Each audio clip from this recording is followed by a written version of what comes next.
Hey, social media world. Hi, I am Dr. Norma Lee Oldfield, and I'm here in the U.S. Virgin Islands working with deaf kids on St. Croix.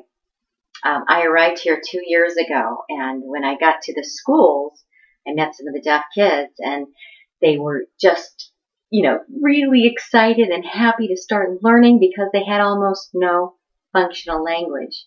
Some of them could spell their names. Most of them didn't know their ABCs or numbers. Reading? No.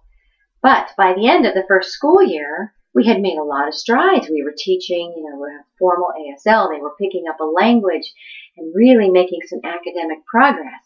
And then as summer approached, I realized I'm going back to the States, and they're going to stay here, isolated, maybe lose all of those achievements that they had made throughout the school year.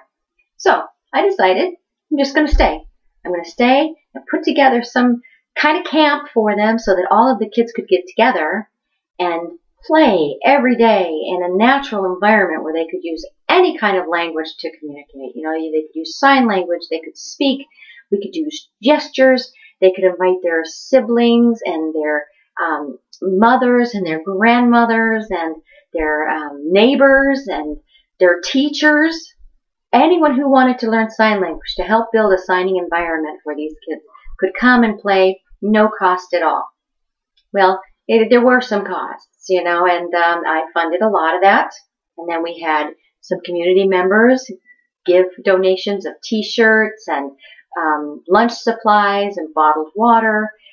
We all chipped in with our own transportation, and we came up with snorkel gear and life vests, and we just went around borrowing and begging everywhere that we could.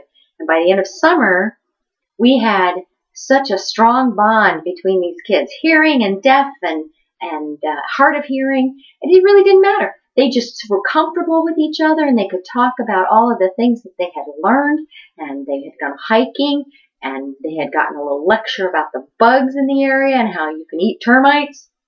Go figure. They liked it. And we went to the beach, and they learned how to snorkel, and they got some swimming lessons, and they could talk about the fish, and around the dinner table now, Grandma understood what they meant, and they had all of this material to talk about. So by the end of camp, things were just beautiful. And we went back to school this year, and I was told that one of our high schoolers went back to school and went right into the main office to talk about his class schedule. He wanted a few things changed.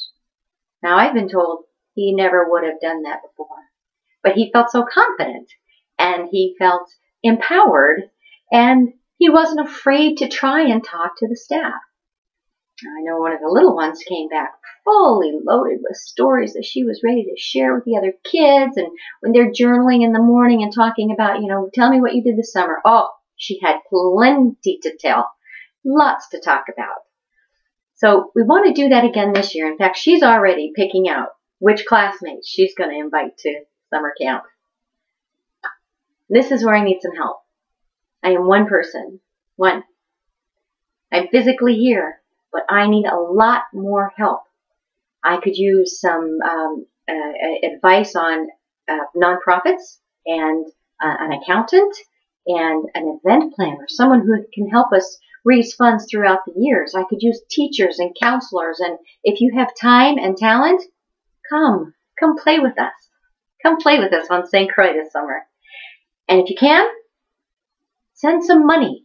Let's get this thing so it's self-sustaining, and it'll go on for years and years. And these will be the summers that the kids remember, and it'll change their lives. It'll change their families' lives.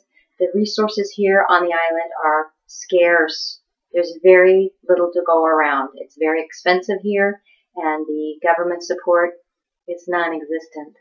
So your support would be greatly appreciated. Come play with us in St. Croix. Thank you.